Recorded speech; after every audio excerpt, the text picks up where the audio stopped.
Hello everyone, कैसे हैं आप सब लोग। और आज स्टार्ट करने जा रहे हैं revision class of insolvency and bankruptcy code. ये रिवीजन क्लास सीएस एग्जीक्यूटिव के स्टूडेंट जो setting up of business entity and its closure ये वाला पेपर दे रहे हैं, उनके कोर्स में है ये आईबीसी का टॉपिक। और ये उनके लिए ये वाली रिवीजन एब्सोल्युटली रेलिवेंट है। और सीएस प्रोफेशनल के अंदर डेफिनेटली कॉर्पोरेट रीस्ट्रक्चरिंग का पेपर है। उस कॉर्पोरेट रीस्ट्रक्चरिंग के पेपर के लिए ये वाला टॉपिक मोस्ट इंपॉर्टेंट। तो चाहे एग्जीक्यूटिव का स्टूडेंट हो या प्रोफेशनल का स्टूडेंट हो, दोनों के लिए ये जो टॉपिक है बहुत इंपॉर्टेंट है। तो ध्यान से इस रिवीजन क्लास को देखिएगा। बहुत सारी चीजें बहुत कम टाइम में मैं आपको बताने वाला हूं, ध्यान से सुनते रहिए। The first thing first, we are talking about the insolvency and bankruptcy code 2016। सबसे पहले आप ये समझिए कि इसके अंदर टोटल इंसॉल्वेंसी बैंक्रप्सी कोड में टोटल 255 सेक्शन है।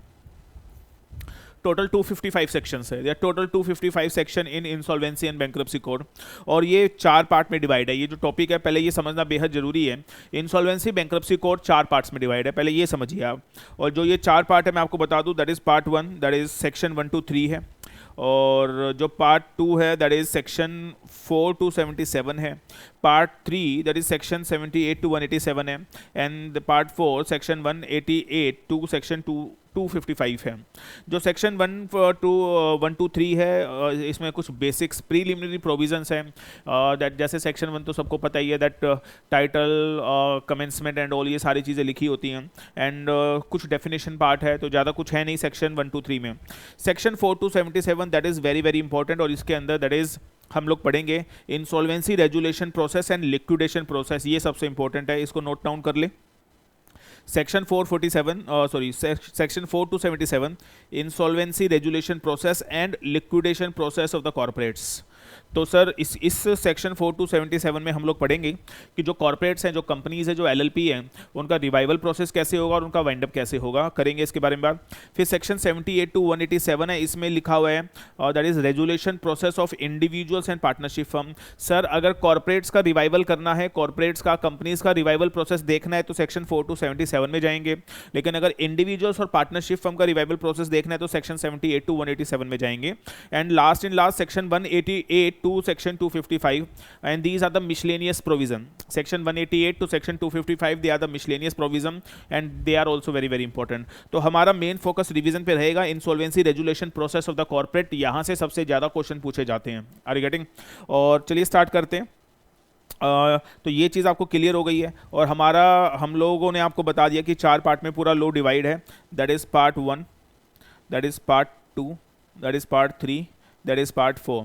और सबसे ज़्यादा आपके एग्जाम के लिए क्या रेलिवेंट है, क्या इंपॉर्टेंट है, दैट इज सेक्शन 4 to 77। और इसके अंदर हम लोग पहले पढ़ेंगे what is the revival process of the corporates, then पढ़ेंगे what is the liquidation process of the corporates. Are you getting that? चलिए सर पढ़ते हैं, स्टार्ट करते हैं। और सबसे पहले पढ़ने से पहले आपको समझना पड़ेगा what is the logic of IBC 2016। लोग क्या करते हैं, लॉ पढ़ना शुरू कर देते हैं, ये पता ही नहीं होता कि Y the law maker created the law. आप मुझे बताओ, जब तक यही नहीं समझोगे कि लॉ बनाया क्यों गया है तो उसे पढ़ के समझ में क्या आएगा। तो सर सबसे पहले हम लोग जब भी लॉ पढ़ते हैं तो हम लोग ये जरूर डिस्कस करते हैं why the law maker created the law. Are you getting that? अब ध्यान से सुनिए जो मैं बता रहा हूँ, 5 मिनट लिसन केयरफुली।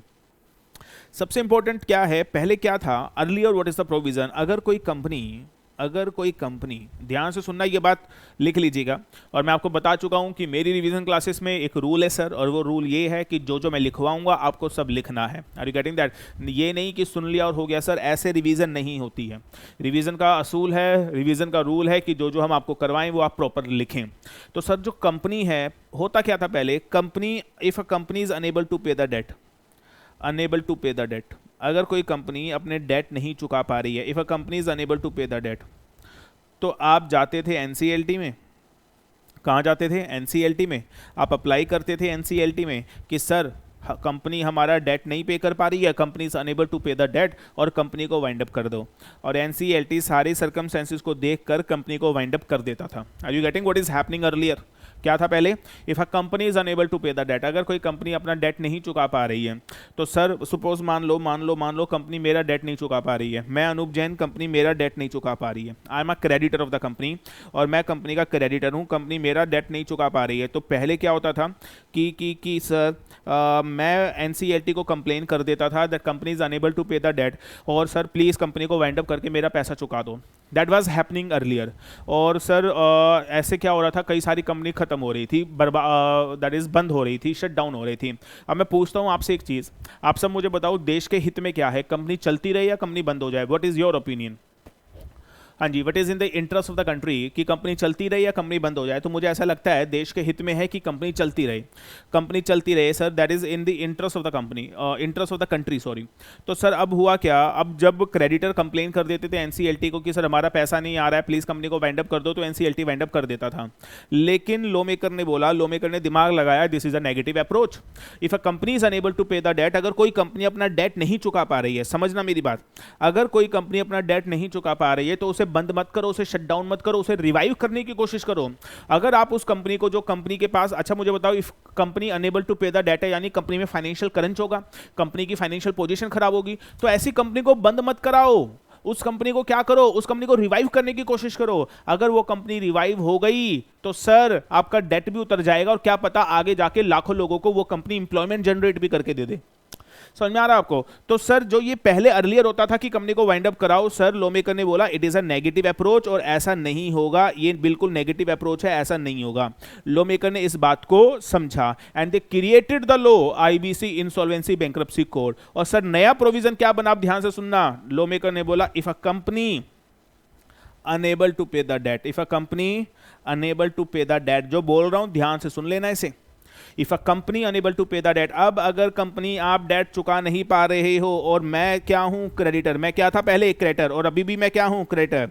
तो हे कंपनी, अगर आप कंपनी का डेट, हे कंपनी अगर आप क्रेडिटर का डेट नहीं दे पा रहे हो और अपना you are unable to pay the debt, तो सर आज के डेट में जो ये क्रेडिटर है, पहले ये क्रेडिटर एनसीएलटी को क्या कंप्लेन फाइल करता था, वाइंड अप करा दो, तो लॉ मेकर कहता अब क्रेडिटर तू कंपनी को वाइंड अप नहीं कराएगा, अब तू फाइल करेगा एनसीएलटी को petition for the revival, revival petition file करेगा। और डियर क्रेडिटर, आप एनसीएलटी को बोलोगे ये company unable to pay the debt है, तो कंपनी को रिवाइव करो, और रिवाइव करके मेरा पैसा रिटर्न करवाओ।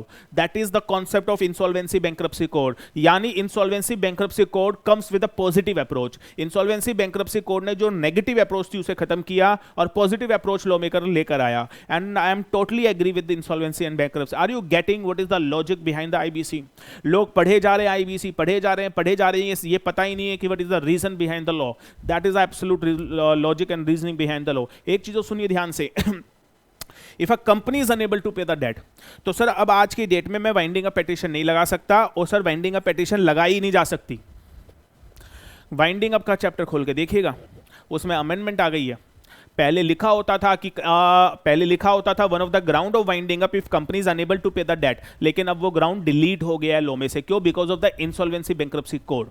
तो सर अगर एक company unable to pay the debt है, तो आज की डेट में creditor can not make winding up petition, the creditor has to make a revival petition. और कोई बताएगा मुझे कौन से लॉ में पेटिशन लगेगी? इंसॉल्वेंसी बैंक्रप्सी कोड 2016 के अंदर पेटिशन लगाई जाएगी।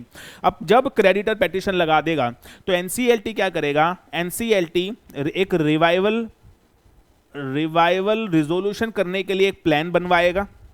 खुद नहीं बनवाएगा, किसी से बनवाएगा, वो प्रोसेस बताऊंगा।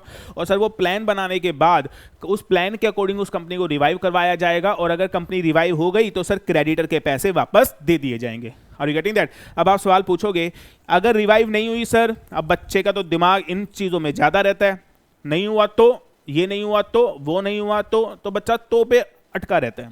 उसका भी जवाब है सर, हमारे ऐसा कोई तो नहीं बना जिसका जवाब हम ना दे सकें। सारे तो के जवाब जितने भी तो हैं आप कमेंट बॉक्स में लिखिए, हम आपको सबके जवाब दे सकते हैं। आप मुझे बताओ अगर रिवाइवल की पेटिशन लगा दी और कंपनी फिर भी रिवाइव नहीं हो पाई तो क्या? तो लॉ मेकर कहता है if company is unable to revive, अगर कंपनी अब रिवाइव नहीं हो पाएगी तो in that very case NCLT बोलेगा रिवाइवल नहीं हुआ, हमने पूरी कोशिश की, और एनसीएलटी उस कंपनी को वाइंड अप करने का ऑर्डर दे देगा और फाइनली कंपनी वाइंड अप हो जाएगी। लेकिन अब ध्यान से सुन लेना, अब यहां पे अगर कंपनी वाइंड अप हुई तो वो वाइंडिंग अप होगी आईबीसी 2016 के अंदर। मेरी बात समझ में आ गई? Answer is yes. Have you understand? अब देखो सिचुएशन क्या है, अब देखो करंट सिचुएशन क्या है। ध्यान से सुन लेना, जो बता रहा हूं सर कहीं नहीं मिलेगा आपको ये कंटेंट, ये बातें कोई नहीं बताएगा आपको। ध्यान से सुनना। अब एक कंपनी है, क्या कंपनी वाइंड अप हो सकती है? बोलो ना यार, क्या कंपनी वाइंड अप हो सकती है? यस सर, लिखो कंपनी वाइंड अप हो सकती है। ध्यान से सुन लो, कंपनी वाइंड अप हो सकती है।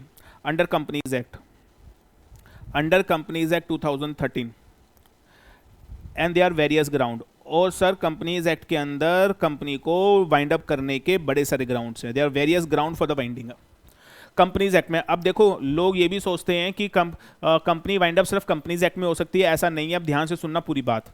सर क्या कंपनी वाइंड अप हो सकती है? यस हो सकती है। और कंपनी कहाँ वाइंड अप होगी? Under companies act 2013, and they are various ground under companies act. अब वो तो नहीं बता रहा हूँ क्योंकि हम आईबीसी की रिवीजन कर रहे हैं, ना कि वाइंडिंग अप की। तो सर अगर आप वाइंड अप होना चाहते हो तो आप कंपनीज एक्ट में जाओगे, and they are various ground for the winding up. Agreed? Agreed sir. आगे सुनिए, लेकिन देयर इज वन ग्राउंड, एक ग्राउंड ऐसा है, एक ग्राउंड ऐसा है, और लिखेगा यहाँ पे कंपनीज एक्ट वाला प्रोसेस लगेगा। क्या लगेगा? कंपनीज एक्ट 2013 का पूरा प्रोसेस लगेगा। लेकिन सर एक ग्राउंड ऐसा है, और वो ग्राउंड कौन सा है बच्चों? बोल दो एक बार। Enable to pay the debt, unable to pay the date. मुझे बताओ क्या पहले ये वाला ग्राउंड वाइंडिंग अप के अंदर ही होता था, कंपनीज एक्ट में ही होता था? यस, लेकिन अब ये हट गया है। अब लॉ मेकर क्या कह रहा है? ऑन दिस ग्राउंड, ध्यान से सुनना, ऑन दिस ग्राउंड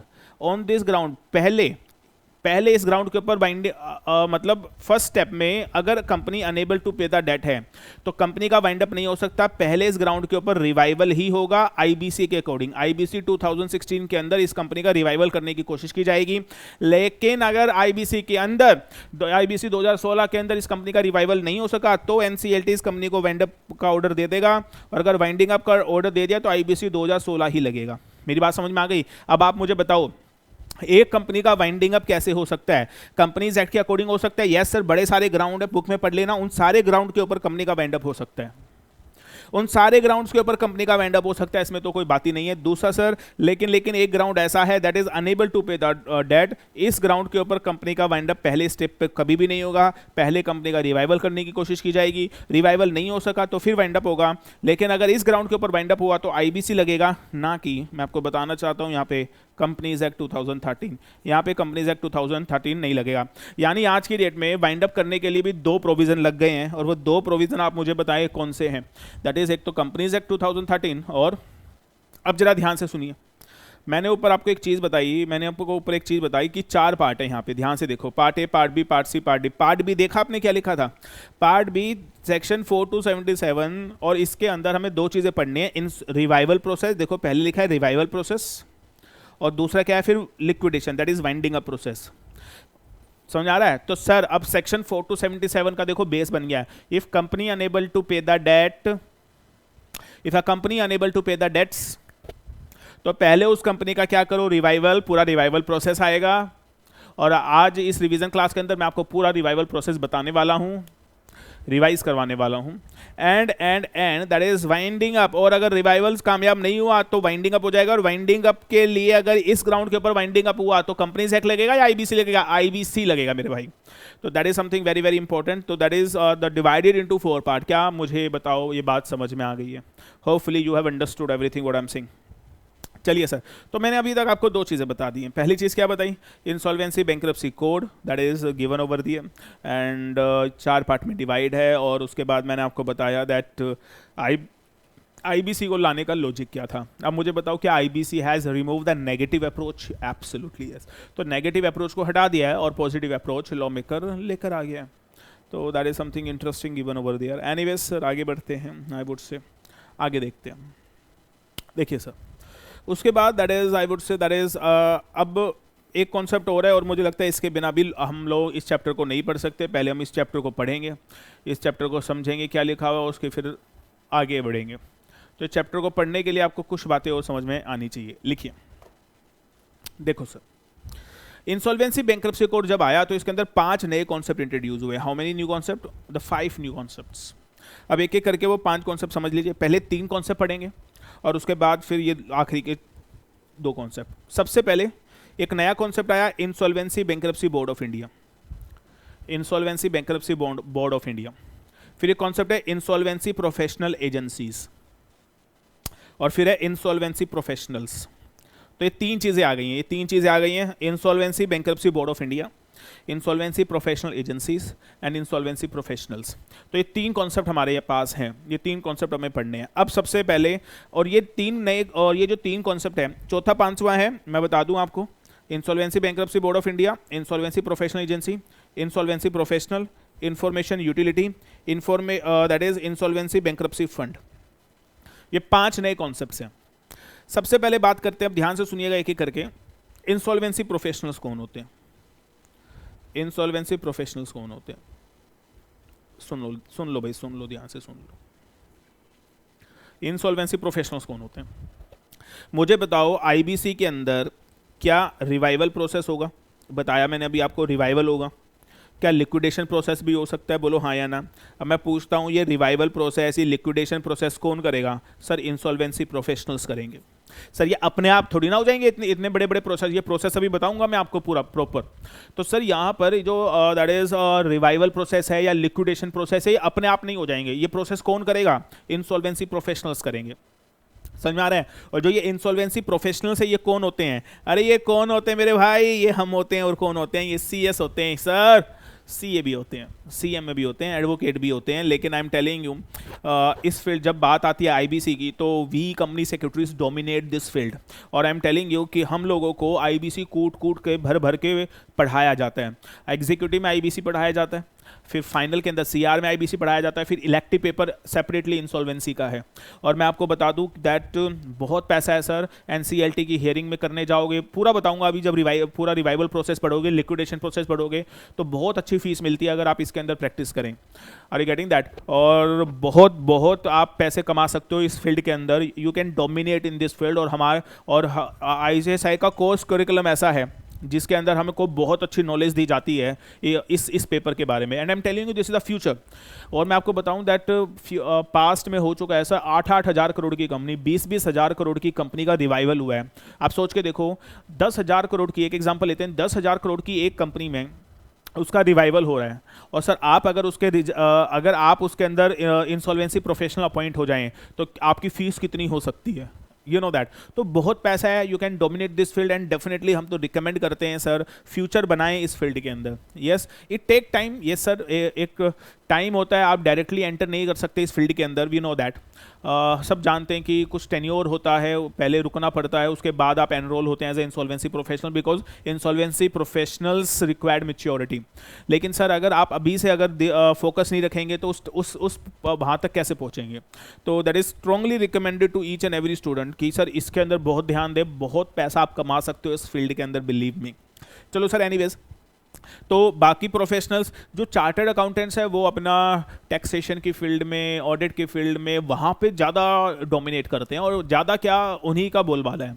लेकिन सर ऐसा नहीं है कि जो चार्टर्ड अकाउंटेंट्स हैं कि वो अपनी फील्ड में डोमिनेट कर रहे हैं तो हमारे पास कोई फील्ड नहीं है। सर चार्टर्ड अकाउंटेंट के पास जितनी फील्ड है उससे कई ज़्यादा फील्ड हमारे पास भी है, बट एक्सप्लोर करने की ज़रूरत है।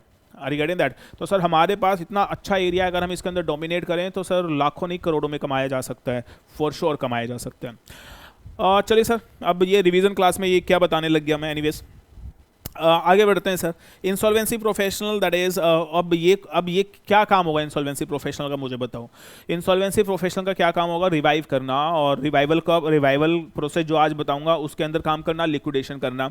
और ये जो इंसॉल्वेंसी प्रोफेशनल बेसिकली हम जैसे प्रोफेशनल्स होते हैं, सीएस, सीए, सीएमए, एडवोकेट्स, और एक रिक्वायरमेंट होती है इंसॉल्वेंसी प्रोफेशनल बनने की, तो definitely that you have to fulfil. Anyways, तो इंसॉल्वेंसी प्रोफेशनल का काम आपको समझ में आ गया नाउ।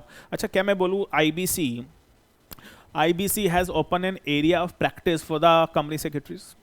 क्या इंसॉल्वेंसी बैंक्रप्सी कोड ने हमारे लिए एक नया एरिया ऑफ प्रैक्टिस ओपन कर दिया? Yes sir. और सर बहुत अच्छा area, I am telling you, बहुत। किसी दिन इस टॉपिक के ऊपर डिटेल में डिस्कस करेंगे, स्टडी को लेकर नहीं, कि प्रैक्टिकल एस्पेक्ट को लेकर कि इस फील्ड में हमारे लिए क्या क्या है, क्या क्या स्कोप है, करेंगे किसी दिन। एनीवेज, तो सर ये हो गया इंसॉल्वेंसी प्रोफेशनल के बारे में। आगे बढ़ते हैं दोस्तों। Now the next point, insolvency professional agency. Sir अब हिंदुस्तान में हजारों इंसॉल्वेंसी प्रोफेशनल्स काम कर रहे होंगे, तो इन इंसॉल्वेंसी प्रोफेशनल्स को रेगुलेट करने के लिए एक एजेंसी बनाई गई जिसका नाम है insolvency professional agencies. Are you getting that? तो सर इंसॉल्वेंसी प्रोफेशनल्स को कौन रेगुलेट करेगा? इंसॉल्वेंसी अब मैं ना बहुत डिटेल में नहीं बता रहा हूँ, वैसे इसके लिए बहुत सारा डिटेल में कॉन्सेप्ट है कि इंसॉल्वेंसी प्रोफेशनल को इंसॉल्वेंसी प्रोफेशनल एजेंसी का एक कोर्स करिकुलम है वो कंप्लीट करना पड़ेगा, उससे रजिस्टर्ड होना पड़ेगा, उसकी मेंबरशिप लेनी, बड़ी सारी बातें हैं, बट अब रिवीजन क्लास में वो इतना इन डेप्थ नहीं जा रहा हूँ, बस आप ध्यान से सुन लीजिए जो पॉइंट है। तो इंसॉल्वेंसी प्रोफेशनल्स को आप मुझे बताओ, इनको आप मुझे बताओ रेगुलेट करने के लिए कौन सी एजेंसी बना दी है? Insolvency professional. अच्छा एक चीज बताओ, सीएस को रेगुलेट करने के लिए कौन सी अथॉरिटी है? आईसीएसआई। सीए को रेगुलेट करने के लिए आईसीएआई। उसी तरीके से इंसॉल्वेंसी प्रोफेशनल्स को रेगुलेट करने के लिए कौन सी अथॉरिटी है? Insolvency professional agencies. अब सबसे ऊपर that is insolvency bankruptcy board of India and he is a regulator. बैंकों का रेगुलेटर कौन है? आरबीआई। बैंकों का रेगुलेटर कौन है? आरबीआई। दैट इज और कौन है भाई? कंपटीशन लॉज के लिए रेगुलेटर कौन है? सीसीआई। गेटिंग। और सिक्योरिटी लॉज का रेगुलेटर कौन है? सेबी। उसी तरीके से हमारे देश में एक और दैट इज रेगुलेटर बन गया है इंसॉल्वेंसी को लेकर, और इंसॉल्वेंसी लॉज के लिए रेगुलेटर हमारे देश में कौन है? Insolvency bankruptcy board of India. और सर इंसॉल्वेंसी प्रोफेशनल्स को कौन रेगुलेट करेगा? Insolvency professional agency. और इस इंसॉल्वेंसी प्रोफेशनल एजेंसी पे भी और इस इंसॉल्वेंसी प्रोफेशनल्स के लिए, इन दोनों के ऊपर किसका अपर हैंड रहेगा? Insolvency bankruptcy board of India का। और आईबीबीआई, इसको इन शॉर्ट क्या बोलेंगे? आईबीबीआई। आप ऐसे बोल सकते हो, आईबीबीआई। तो दैट इज और ये आईबीबीआई इन दोनों को कंट्रोल करेगा और इंडिया में जितने भी इंसॉल्वेंसी केसेस हैं उनके ऊपर चेक रखेगा। तो these are the 3 new concept that is introduce by that is IBC 2016। But आप बोलोगे सर आपने तो बोला था कि 5 कॉन्सेप्ट है। बता रहा हूँ भाई, बता रहा हूँ, 3 हो गए ना, चौथा सुनिएगा। Information utility. ध्यान से देखिएगा क्या लिखा हुआ है। एक नई एंटिटी क्रिएट होगी जिसका काम होगा कोलेट का मतलब होता है ऑर्गेनाइज करना, authenticate financial information of the debtor. कुछ भी नहीं है इन शॉर्ट बता दूं, एक ऐसी एंटिटी बनाई जाएगी। इस एंटिटी का काम ये होगा कि कंपनी के जितने भी दैट इज डेटर्स हैं उनकी इन्फॉर्मेशन इकट्ठी कर लेना कि उन्होंने कितना लोन लिया हुआ है, कितना बकाया है, कितनी प्रॉपर्टी गिरवी है, ताकि वो किसी को चीट ना कर सकें। तो that is something information utility. Insolvency bankruptcy fund of India, एक फंड बनाया जाएगा और उस फंड का नाम रखा जाएगा इंसॉल्वेंसी बैंक्रप्सी फंड। और उस फंड का पर्पस क्या होगा? दैट इज अगर रिवाइवल हो रहा है, रिवाइवल के दौरान फंड्स की जरूरत पड़ रही है, तो वहां से फंड अरेंज किया जाएगा। तो that is insolvency bankruptcy fund of India. तो दीज आर द 5 कॉन्सेप्ट्स जो आई would say that insolvency bankruptcy code 2016 ने लॉन्च किए। अब आपको सारी चीज़ें पता चल गई। अब आपको मैंने बता दिया आईबीसी 4 पार्ट में डिवाइड है। हम रिवीजन किसकी कर रहे हैं? इंसॉल्वेंसी रेजुलेशन प्रोसेस की। That is the most important aspect. और सर आईबीसी कितने पार्ट में डिवाइड है? आईबीसी 5 पार्ट में डिवाइड है, आपके सामने है। सॉरी आईबीसी 4 पार्ट में डिवाइड है और कितने नए कॉन्सेप्ट इंट्रोड्यूस किए? 5 नए कॉन्सेप्ट। क्या डू यू नो? एक बार याद कर लेते हैं। इंसॉल्वेंसी प्रोफेशनल, हाँ जी, इसका काम क्या है?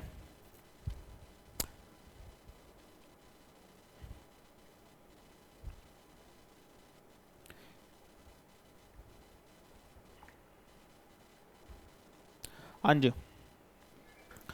बताओ जरा मुझे, just tell me. Insolvency professional का क्या काम है? एक बार छोटा सा रिवीजन कर लेते हैं। इंसॉल्वेंसी प्रोफेशनल का क्या काम है? आई would say that insolvency professional का ये काम है कि जो लिक्विडेशन प्रोसेस होगा, जो रिजोल्यूशन प्रोसेस, रिवाइवल प्रोसेस होगा, उसको कौन कंडक्ट करेगा? That is insolvency professionals. Insolvency professional agency का क्या काम है? वो रेगुलेट करेंगे इंसॉल्वेंसी प्रोफेशनल्स को। और आईबीबीआई क्या करेगा? इन दोनों को रेगुलेट करेगा। तो that is a purpose and फंडा ऑफ दीज 3 अथॉरिटीज। ठीक है सर, और सुन लीजिए अब आगे। इंसॉल्वेंसी इंफॉर्मेशन यूटिलिटी क्या है? जितने भी डेटर हैं आई वुड से उनकी डिटेल को इकट्ठा करना is a purpose of information utility. और उसका क्या काम है? दैट इज़ फंड का, अगर रिवाइवल चल रहा है किसी कंपनी का और फंड की ज़रूरत है, तो वो जो फंड्स हैं वो कहाँ से अरेंज किए जाएंगे? From the insolvency bankruptcy fund. तो that is something the provision. और आपको लॉजिक तो मैं आपको बता ही चुका हूं, that is very very important. ठीक है सर, तो चलिए सर शुरू करते हैं। द मोस्ट इंपॉर्टेंट कॉन्सेप्ट, ये सब लिख लेना मेरे भाई। इसको ये पूरा चार्ट बनाने में, ये पूरा लिखने में, नोट्स को कंसोलिडेट करने में 2 घंटे लग गए मेरे को। हाँ जी, तो प्लीज़ आप साथ के साथ लिख लेना, मज़ा नहीं आएगा बिना लिखे। चलिए सर स्टार्ट करते हैं, अब ध्यान से सुनते रहिएगा। Insolvency resolution process of the corporates. Insolvency resolution process of the corporate यानी इफ कंपनी, यानी अगर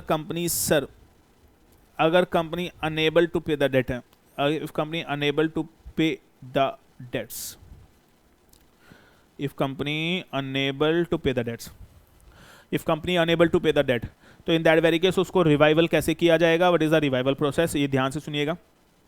और जब अब हमें ना इस चैप्टर में बार बार यूज करेंगे कॉर्पोरेट, तो कॉर्पोरेट का मतलब यहाँ पे कंपनी है, एलएलपी भी है, और any other person having limited liability under any other law, या किसी अदर लॉ में अगर किसी अदर लॉ में कोई एंटिटी एस्टेब्लिश है उसकी लिमिटेड लाइबिलिटी है, तो सर उसको भी हम लोग कॉर्पोरेट मानेंगे। यानी जब अगर अब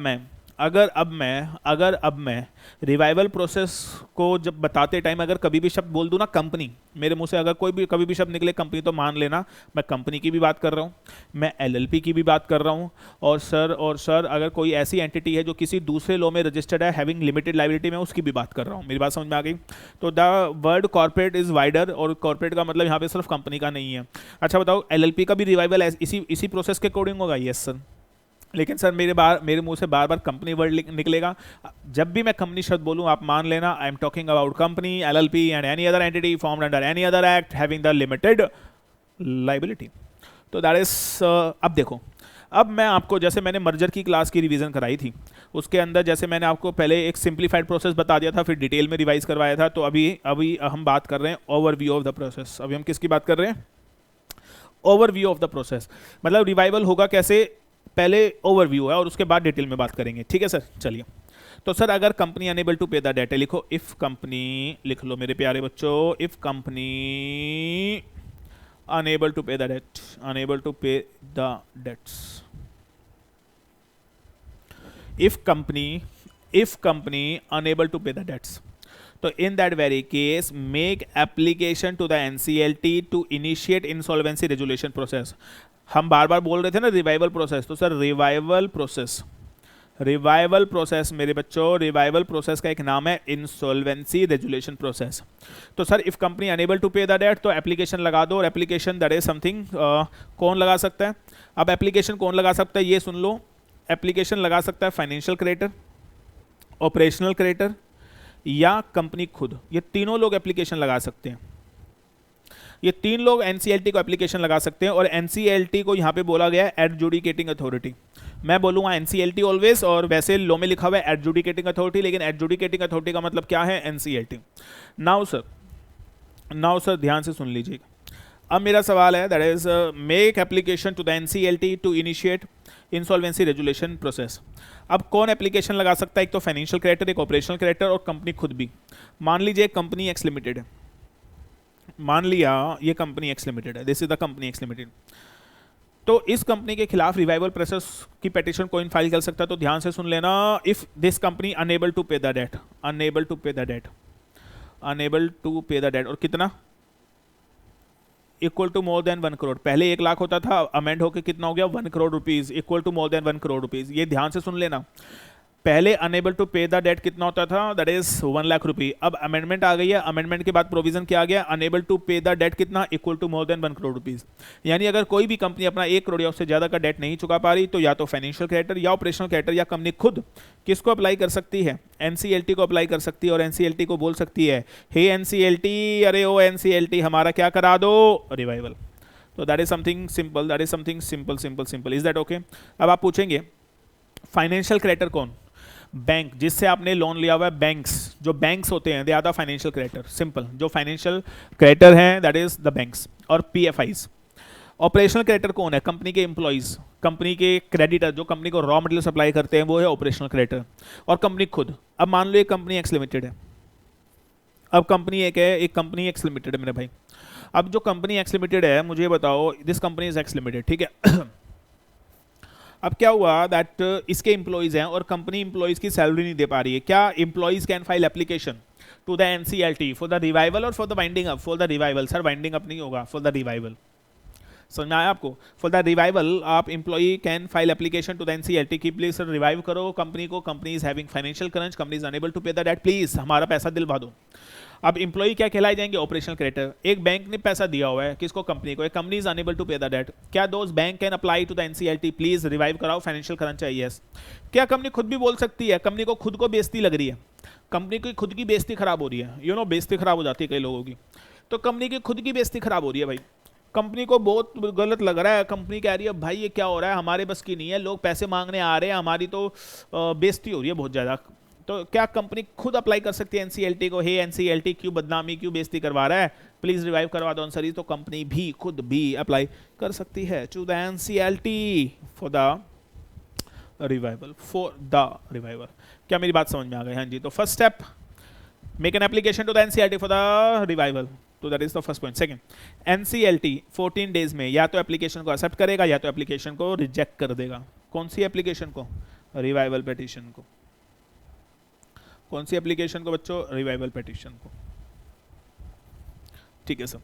इफ एनसीएलटी एक्सेप्ट द, और अगर एनसीएलटी ने एप्लीकेशन एक्सेप्ट कर ली तो एनसीएलटी 3 ऑर्डर देगा, और पहला ऑर्डर है moratorium period, public notice and appointment of interim resolution professional. Appointment of interim resolution professional, बच्चों ध्यान से सुन लेना, ये बड़ी इंपॉर्टेंट चीज़ है, ये 3 चीज़ें बहुत इंपॉर्टेंट है।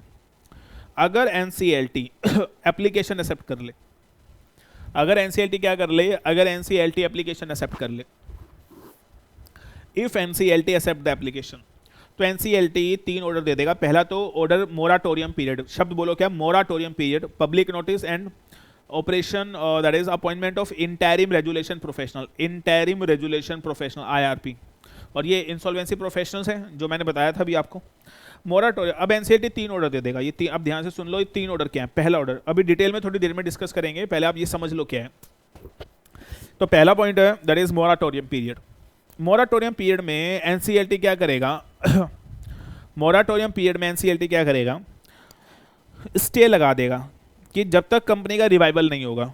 एनसीएलटी क्या करेगा? अब देखो रिवाइवल पिटीशन एक्सेप्ट हो गई है, अब एनसीएलटी को बोलेगा क्योंकि अब कंपनी हमारे पास आ गई है, अब हम कंपनी को रिवाइव करेंगे। तो जब तक ये कंपनी का रिवाइवल नहीं हो जाता, जब तक ये कंपनी का रिवाइवल नहीं हो जाता, जब तक ये कंपनी का रिवाइवल नहीं हो जाता, तब तक कंपनी के खिलाफ कोई भी केस वेस फाइल नहीं होगा, क्योंकि केस फाइल करोगे तो कंपनी का रिवाइवल करने में हमें मुसीबत होगी। इसलिए सर कंपनी के ऊपर एनसीएलटी हर तरीके का स्टे लगा देगा कि कंपनी के ऊपर कोई भी केस वेस फाइल नहीं हो पाएगा। कब तक? जब तक हम रिवाइवल नहीं कर देते। इसी को मोराटोरियम पीरियड बोला जाता है। एनसीएलटी दूसरा काम क्या करेगा? दैट इज पब्लिक नोटिस दे देगा। न्यूज़पेपर, ये खबर छपेगी अखबार में और एनसीएलटी छपवाएगा अखबार में। और क्या छपवाएगा अखबार में? एनसीएलटी बोलेगा हे दुनिया के लोगों, क्या बोलेगा? हे दुनिया के लोगों। कौन बोलेगा? एनसीएलटी। कहां बोलेगा? न्यूज़पेपर एडवर्टीजमेंट में। हे दुनिया के लोगों, ये कंपनी कर रही है क्या? रिवाइवल। इस कंपनी का क्या कर रहे हैं? रिवाइवल।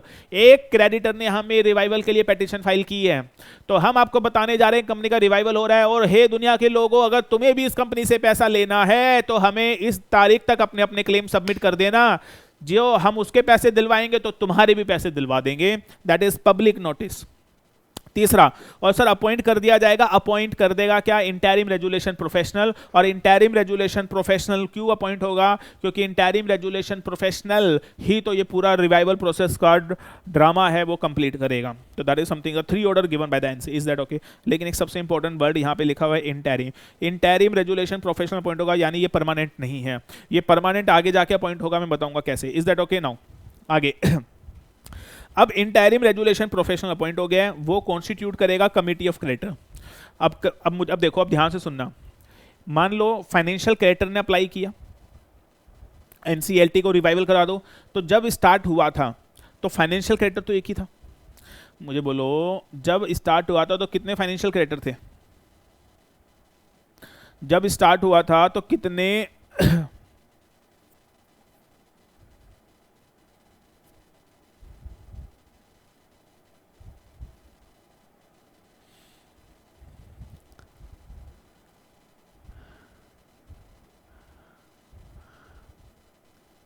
हाँ जी, मैं क्या कह रहा था? What I was saying. हाँ जी, इंटरिम रेजुलेशन प्रोफेशनल अपॉइंट करेगा कमिटी ऑफ, कॉन्स्टिट्यूट करेगा कमिटी ऑफ क्रेडिटर। और जो कमिटी ऑफ क्रेडिटर्स है, अप्लाई तो सिर्फ एक फाइनेंशियल क्रेडिटर ने किया था कि मेरा पैसा रिकवर करा दो, लेकिन क्या पब्लिक नोटिस देने के बाद बड़े सारे लोगों के क्लेम आ गए होंगे? और एक क्रेडिटर नहीं, बड़े सारे क्रेडिटर हो सकते हैं। तो लॉ मेकर कहता है उन फाइनेंशियल क्रेडिटर्स की या उन ऑपरेशनल क्रेडिटर की क्या बना देना? कमेटी। बताऊंगा कैसे बनती है कमेटी आगे जाके, अभी तो आप नॉर्मल प्रोसेस समझ लो। अब जैसे ही कमेटी ऑफ क्रेडिटर बनेगी तो 7 दिन के अंदर अंदर, देखो ध्यान से, 7 दिन के अंदर अंदर constitution of committee of creator, अब meeting of committee of creator क्या लिखा हुआ है, अब meeting of committee of creator sir 7 दिन के अंदर अंदर जैसे ही मीटिंग कमेटी बन जाएगी, जैसे ही कमेटी बन जाएगी 7 दिन के अंदर अंदर उनकी आपको मीटिंग बुलानी है। और ये मीटिंग भी कौन बुलाएगा, इंसॉल्वेंसी रेजुलेशन प्रोफेशनल। सीओसी की उस मीटिंग में, सीओसी क्या करेगा, ये कंफर्म करेगा, रिजेक्ट करेगा। अब ध्यान से सुनना, इंसॉल्वेंसी रेजुलेशन प्रोफेशनल जो अपॉइंट हुआ है या तो उसे कंफर्म कर देगा, और अगर उसे वो समझ में नहीं आएगा तो उसे वो रिप्लेस करके न्यू रेजुलेशन प्रोफेशनल अपॉइंट कर देगा। अब देखो सर, मुझे बताओ, अभी तो कमिटी ऑफ क्रेडिटर तो बाद में अपॉइंट हुई, बनी और बाद में बनी, लेकिन पहले जो इंटरिम रेजुलेशन प्रोफेशनल था वो किसने अपॉइंट किया, वो तो एनसीएलटी ने अपॉइंट किया था। तो एनसीएलटी बोलता है भाई हमने अपॉइंट किया था, लेकिन जो कमिटी ऑफ क्रेडिटर अब तो बन गई है, तो बड़े सारे क्रेडिटर आ गए, हम कमिटी ऑफ क्रेडिटर को ऑप्शन दे रहे हैं, कि जो कमिटी ऑफ क्रेडिटर है वो चाहे तो क्या कर सकता है, वो चाहे तो इसी वाले रेजुलेशन प्रोफेशनल को कंफर्म कर ले या फिर न्यू वाले रेजुलेशन प्रोफेशनल को अपॉइंट कर सकता है। तो दैट इज समथिंग गिवन, तो कमिटी ऑफ क्रेडिटर की मीटिंग पे ये होने वाला है। Is that okay with you? आगे बढ़ते हैं। उसके बाद जब, अब मुझे बताओ, अभी तक इंटरिम रेजुलेशन प्रोफेशनल जो था वो परमानेंट हो गया, वो फाइनल हो गया। उसके बाद क्या होगा, रेजुलेशन प्लान बनेंगे। रेजुलेशन प्लान मतलब स्ट्रेटेजीज बनेगी कैसे कैसे हो, और वो जो रेजुलेशन प्लान है वो रेजुलेशन प्लान किससे अप्रूव करवाना पड़ेगा, कमेटी ऑफ क्रेडिटर से, और committee of creditor 66% voting right के साथ। हाँ जी, पहले 75% होता था, अब 66% हो गया है। तो जो रेजुलेशन प्लान है 66% वोटिंग राइट से कमेटी ऑफ क्रेडिटर अप्रूव कर देगी, और फिर उस रेजुलेशन प्लान को सबमिट किया जाएगा एनसीएलटी को, और फिर एनसीएलटी उस प्लान को या तो अप्रूव कर देगी। अगर अप्रूव कर दिया तो डेफिनेटली कंपनी दैट इज अब रिवाइवल होगा कंपनी का, अगर अब प्लान अप्रूव हो गया। बट अगर प्लान अप्रूव नहीं और एनसीएलटी को प्लान समझ में नहीं आया तो एनसीएलटी क्या करेगी, उस प्लान को रिजेक्ट करके वाइंडिंग अप का ऑर्डर दे देगी। देखो अब वही बात आ गई ना जो मैंने समझाई थी आपको, पहले पूरी कोशिश की जा रही है रिवाइवल करने की और रिवाइवल नहीं हो पा रहा है, तो the final stage is a winding up, this is the winding up process. और यहाँ पे कंपनीज एक्ट लगेगा, आईबीसी लगेगा, आईबीसी लगेगा। तो that is the entire process. और सर ये खत्म नहीं हुआ है, हेलो, इसी को अब देखो डिटेल्ड प्रोसेस में आपको बताने वाला हूँ विद सेक्शन, सारी चीजें विद सेक्शन बताऊंगा। सेक्शन 4 जो इंपॉर्टेंट सेक्शन है देखो सब चार्ट फॉर्म में सब ऑलरेडी बना के तैयार है, सब आपको फुल डिटेल में बताने जा रहा हूँ, ठीक है। लेकिन सर ये सारी चीजें बताने से पहले आपको ये एक ओवरव्यू पता होना चाहिए था, नहीं तो आपको टॉपिक समझ में नहीं आएगा। एक्चुअली क्या होता है, हर चीज को पढ़ने का एक तरीका है, there is a way to read anything, हर चीज को पढ़ने का एक तरीका है। Are getting? कई लोग क्या करते हैं, इस चैप्टर को they start with the section 1, section 2, section 4, इतना बोरिंग हो जाता है, बच्चा कहता है भाई क्या पढ़ा रहा है, पागल पढ़ा दिया इसने तो। लेकिन अगर आप इस पूरे आईबीसी के रिवाइवल प्रोसेस के अंदर क्या क्या हुआ, पहले इसका एक पूरा प्रोसेस समझ लो, तो आप देखो सेक्शन पढ़ने में इतना मजा आएगा ना, आपका होगा वो दिल खुश हो गया। चलो सर, अब मैं जो बोलूंगा आप पीछे पीछे अपने घर पे बैठे बैठे दोहराना। हाँ जी, हम क्या पढ़ रहे हैं, IBC. If company unable to pay the debt, तो कंपनी का क्या होगा, रिवाइवल। रिवाइवल का प्रोसेस मैंने आपको बहुत छोटे छोटे पॉइंट्स के अंदर बताया, अब आपको वो रिवाइज करना है मेरे साथ। स्टेप 1, घर पे बैठे बैठे बोलिएगा, जो बोलेगा वही पास होगा, जो नहीं बोलेगा वो पास नहीं होगा। भाई बुरा मत मानना, दिस इज द फैक्ट। हम क्लास के अंदर भी ऐसा करते थे, जो पीछे पीछे बोलता था सर उसे याद हो जाता था, वो पास हो जाता था। जो ज़्यादा हीरो बनता था कि हम तो कर लेंगे, बेटे कुछ नहीं होना, ये याद रखना, जो बोल रहा हूँ चुप करके कर लो, पास होना है तो 100% पास हो जाओ, गारंटीड है। और मेरी बात नहीं मानोगे तो फिर एज यू थिंक फिट। चलो सर, मैं कह रहा हूँ मेरे भाई, इस प्रोसेस को बोलेंगे step 1, make application to the NCLT. Yes, पहला step, make application to the NCLT. Yes sir. कौन एप्लीकेशन लगाएगा, फाइनेंशियल क्रेडिटर या फिर ऑपरेशनल क्रेडिटर या फिर कंपनी खुद भी लगा सकती है, कंपनी खुद भी शर्मिंदा है। Yes. Second, NCLT may accept the application or may not accept the application, और एनसीएलटी कितना टाइम लगाएगा, 14 डेज। स्टेप 3, अगर एनसीएलटी एप्लीकेशन एक्सेप्ट कर ले तो एनसीएलटी उसी टाइम कितने ऑर्डर दे देगा, एक तो मोराटोरियम पीरियड, दूसरा पब्लिक नोटिस, तीसरा appointment of interim resolution professional, चौथा इंटरिम रेजुलेशन प्रोफेशनल जैसे अपॉइंट होगा वो कॉन्स्टिट्यूट करेगा committee of creditor. Committee of creditor जैसे ही कमेटी बन जाएगी तो 7 दिन में उसकी मीटिंग होगी, और उस मीटिंग के अंदर सीओसी एक फैसला लेगी। क्या फैसला लेगी कि सर हमें वो इंटरिम वाला ही परमानेंट रखना है या नया अपॉइंट करना है। उसके बाद जब रेजुलेशन प्रोफेशनल फाइनल हो जाएगा तो रेजुलेशन प्लान बनेगा। रेजुलेशन प्लान बनने के बाद वो प्रिपेयर किया जाएगा और रेजुलेशन प्लान प्रिपेयर होगा। उसके बाद रेजुलेशन प्लान COC से अप्रूव करवा लेना, 66% वोटिंग रेट से अप्रूवल होगा। फिर रेजुलेशन प्लान NCLT को अप्लाई किया जाएगा। NCLT अभी उस रेजुलेशन प्लान को पढ़ेगी, उसे अगर सही लगा तो अप्रूव कर देगी, और जैसे ही अगर रेजुलेशन प्लान अप्रूव हो गया, आप सुन लो, रेजुलेशन प्लान अप्रूव हो गया तो क्या कंपनी रिवाइव हो गई? डफरो नो, सिर्फ प्लान अप्रूव हुआ है। सर प्लान अप्रूव होने से कोई दैट इज रिवाइव थोड़ी ना हो जाता है। तुमने पेपर दे दिया, तुम पास हो गए? अरे ऐसे कैसे? चेक होगा पेपर, उसके बाद ही तो पास हो गए। उसी तरीके से सर अगर प्लान अप्रूव हो गया तो अब वो प्लान इंप्लीमेंट होगा, इंप्लीमेंटेशन के बाद रिवाइवल होगा। Are you getting? ये तो सिर्फ और सिर्फ पेपर पे बातें चल रही है, लेकिन अगर NCLT को प्लान ही पसंद नहीं आया तो सर कुछ भी नहीं है। तो सर क्या होना है? तो कुछ नहीं है। NCLT प्लान को रिजेक्ट कर देगी, और NCLT अगर प्लान को रिजेक्ट कर देगी तो वाइंड अप का ऑर्डर दे देगी। फिर वाइंडिंग अप का प्रोसेस स्टार्ट हो जाएगा। और सुनना एक लाइन, वाइंडिंग अप का प्रोसेस स्टार्ट हो जाएगा और insolvency resolution professional will act as a liquidator. वो बात की बात है, पहले आप पढ़ लो। तो सर ये बात मैंने आपको बता दी। क्या समझ में आ रहा है व्हाट आई एम सेइंग? बोलो बोलो बोलो। चलें आगे। नाउ सर डिटेल प्रोसेस, अब हम बात करेंगे सेक्शन वाइज। अब देखो मैंने आपको सेक्शन में क्या पढ़ाना है, जो मैं आपको पढ़ा चुका हूँ ना, जो मैंने अभी आपको पूरा रिवाइवल प्रोसेस बताया है वही पढ़ाऊंगा सेक्शन में, और कुछ भी नहीं। लेकिन नाउ ये सारी चीज़ें बताऊंगा सेक्शन वाइज। समझ आ रहा है आपको? अब ये सेक्शन वाइज हम लोग चीज़ें पढ़ेंगे, ठीक है सर? चलिए सर, अब देखो सारे सेक्शन तो करा नहीं सकता मेरे भाई, हाँ कुछ इंपॉर्टेंट चीज़ें जरूर डिस्कस करेंगे। वो फटाफट सेक्शन वाइज फटाफट लिख लेना। Section 4 minimum amount of debt is equal to more than 1 crore. क्या मैं बता चुका हूँ? पहले कितना था? 1 लाख। भाई रेक्टिफाई कर लेना जिसको ना बताओ। यानी ये रिवाइवल पिटीशन तभी लग सकती है, अब मैंने कंपनी से, मैं अनूप जैन मैंने एक कंपनी एक्स लिमिटेड से 2 रुपये लेने। कितने रुपए लेने? 2 रुपये। मैंने कंपनी को बोला 2 रुपये दे दे, कंपनी कह रही है नहीं है। मेरे गुस्सा आ गया, मेरे गुस्सा आ जाता है भाई, मैं NCLT पे चला गया, मैंने बोला भाई से रिवाइव कर, पैसे 2 रुपये नहीं दे रही। आप मुझे बताओ क्या NCLT से रिवाइव कर देगा? क्या NCLT इसका ऑर्डर इसके ऊपर इंसॉल्वेंसी रेजुलेशन प्रोफेशनल अपॉइंट करके बोलेगा चल इसे रिवाइव कर, अनूप जैन सर के 2 रुपये दिलवाना है? Is it making sense? Nonsense. That's why law maker, अच्छा पहले लिमिट कितनी थी? 1 लाख।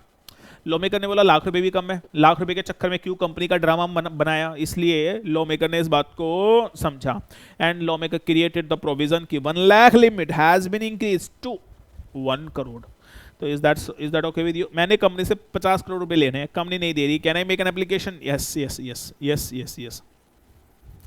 अच्छा मेरा एक सवाल है, उसका आंसर आप देना, मैं नहीं दूंगा, ठीक है? उसका आंसर आप लोग देना। मैं अनूप जैन, कमेंट बॉक्स में आंसर लिखिएगा, मान जाऊं अगर आपका आंसर सही है तो। देखते हैं कितना दिमाग है आपके पास, कितना पढ़ा आप लोगों ने। आसान क्वेश्चन है, जवाब देना कमेंट बॉक्स में। Let's see. मैं अनूप जैन, ये कंपनी एक्स लिमिटेड है, मैंने इससे 5 करोड़ रुपए लेने। मैंने इससे कितने पैसे लेने? 5 करोड़, और कंपनी 5 करोड़ नहीं दे पा रही। Can I file revival petition against this company? हाँ या ना? यस। ये क्वेश्चन थोड़ी ना था, लेकिन ये तो क्लियर है। Yes I can file revival petition, but that is not a question.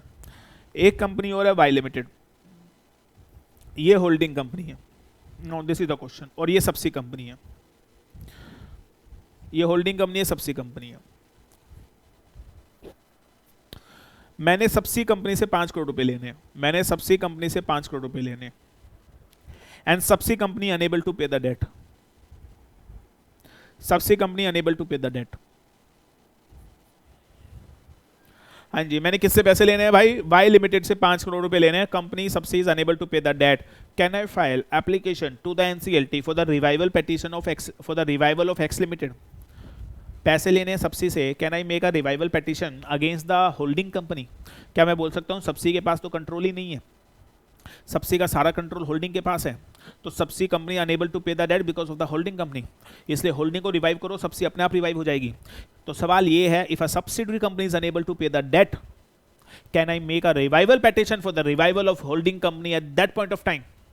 That is my question. If you have mind answer me, जवाब दीजिए इस बात का। सर इस बात का जवाब दीजिए मुझे, आंसर मी, हाँ जी कमेंट बॉक्स में आंसर डालिए, क्या ऐसा हो सकता है।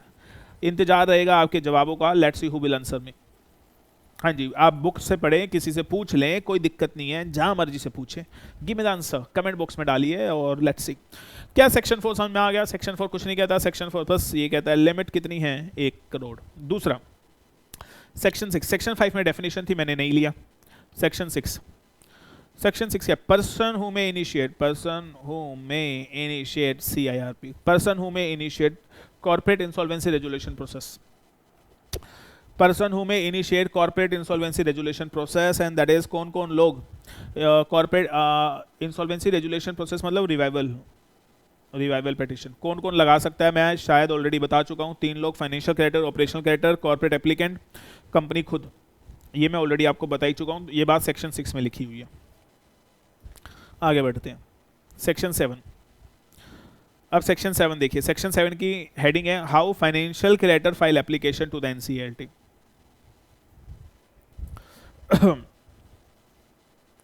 हाँ जी, चार्ट बनाना है सर, ये मैं आराम आराम से करा रहा हूं आपको ताकि आप लोग लिख पाएं। देखो sir, how financial creditor file application to the NCLT, how it is possible, ये कैसे पॉसिबल है? हाँ जी, how financial creditor file application to the NCLT। तो ध्यान से सुनिएगा, अब बड़ा आसान है, अब ध्यान से सुनिएगा मैं क्या कह रहा हूं। This is the financial creditor, ये कौन है? Financial creditor. Financial creditor application लगाएगा किसको? NCLT को, और इसके साथ 2 चीजें अटैच होंगी, एविडेंस ऑफ डिफॉल्ट। जितना हम लोग आपको अपने रिवीजन लेक्चर में बता रहे हैं ना,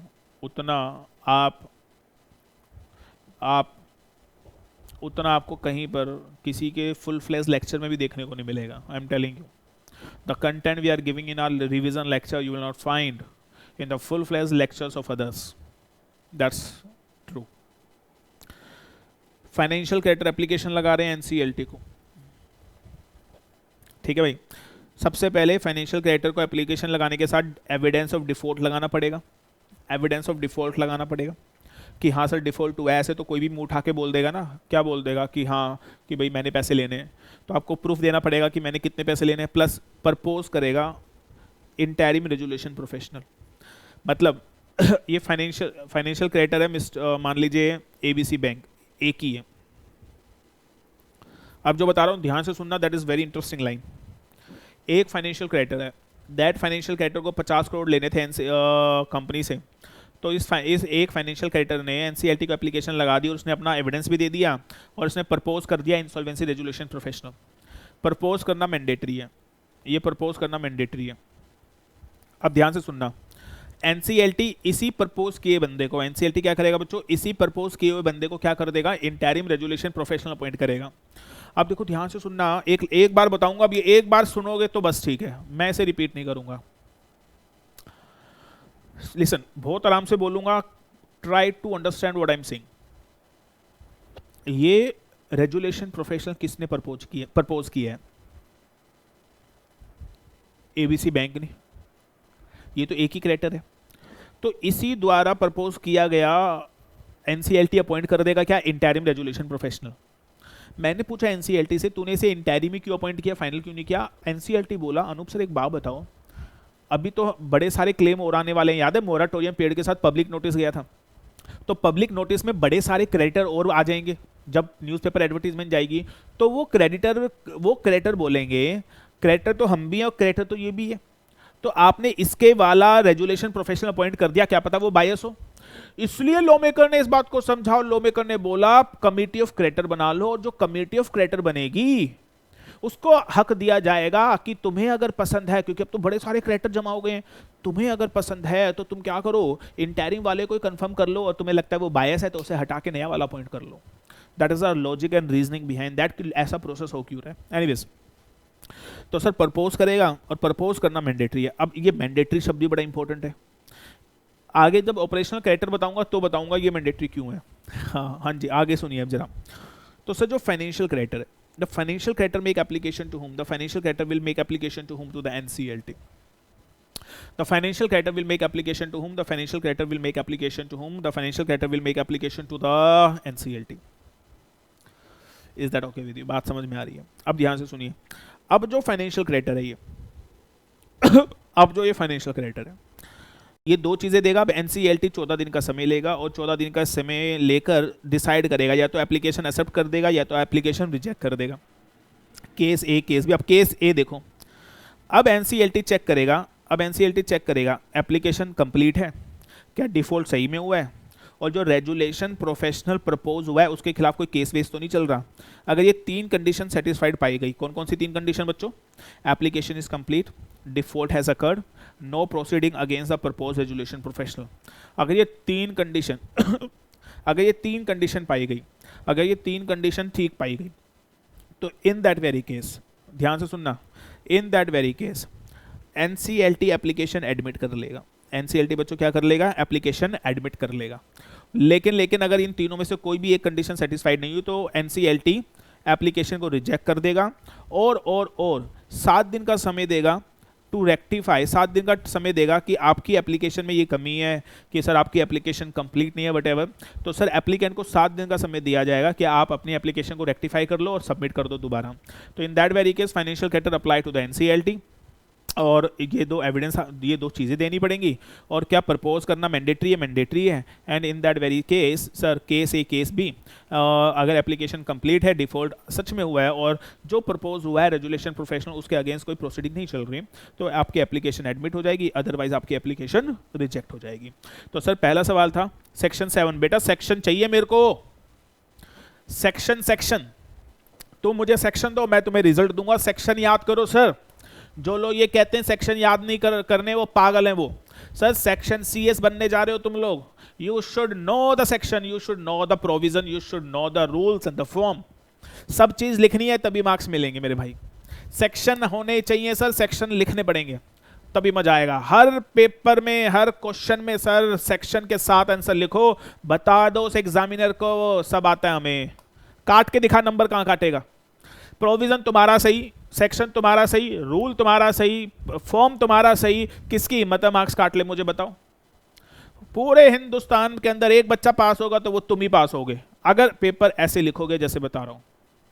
बच्चा कहता हम फेल हो गए, अबे कुछ लिखेगा ही नहीं तो फेल ही तो होगा भाई, और क्या होगा, पास कहां से हो जाएगा तू. पूरा लिखो प्रोविजन के साथ, जो बता रहा हूं वैसे लिखो. सेक्शन लिखो भाई, सेक्शन लिखोगे तो मजा ही आ जाएगा. फॉर्म, सब सेक्शन, ओए होए होए, दिल ही खुश हो जाएगा. एग्जामिनर बोलेगा इसे 101 दे दे 100 में से. क्यों भाई इतनी सारी चीजें लिख रहे हो तुम. I am not kidding, I am very serious. Section याद करो सर, बहुत जरूरी है. You are in CS professional. Sir अब नहीं लिखोगे तो कब लिखोगे, सीएस बन जाओगे उसके बाद. रिलैक्स रिलैक्स नो रिलैक्स, समझ जाएंगे बच्चे, समझ जाएंगे, कोई बात. देखो सर,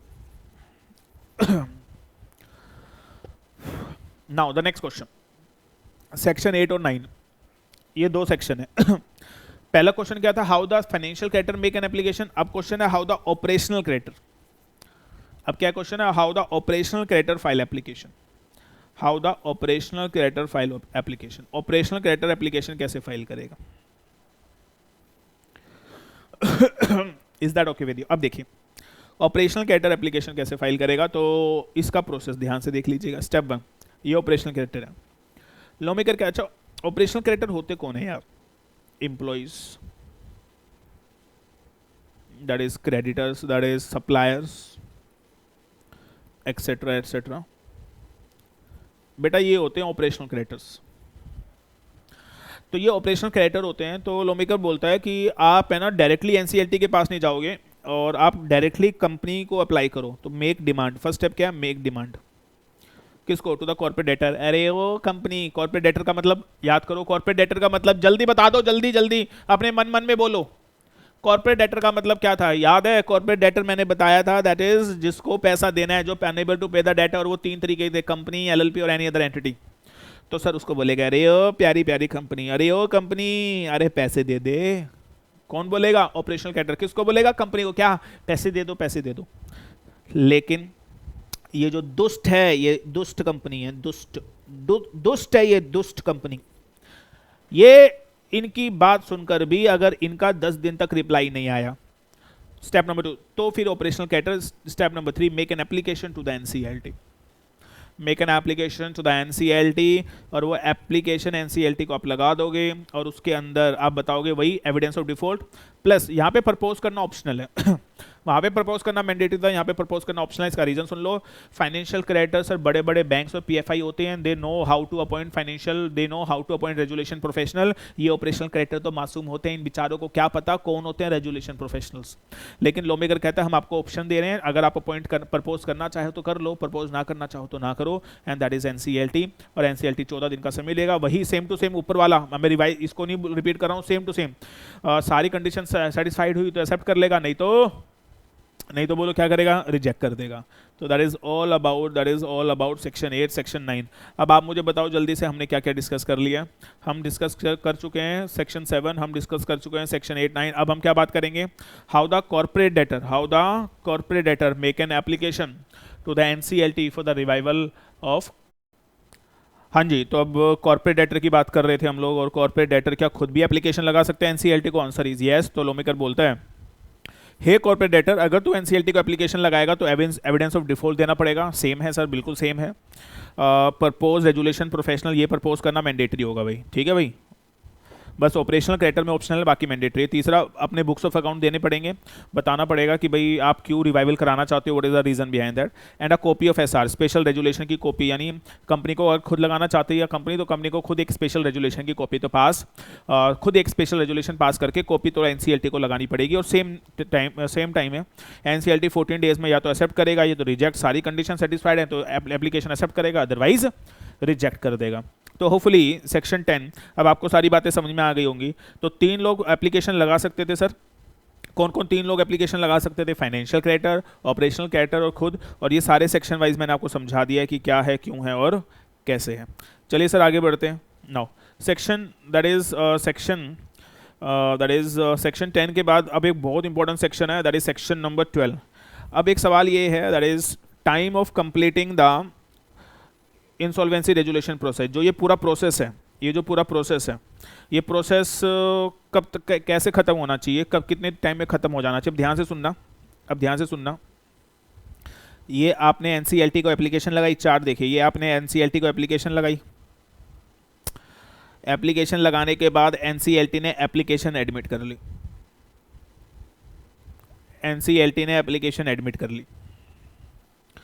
समझ आ रही है बात? एप्लीकेशन लगाई, एनसीएलटी ने एप्लीकेशन एडमिट कर ली।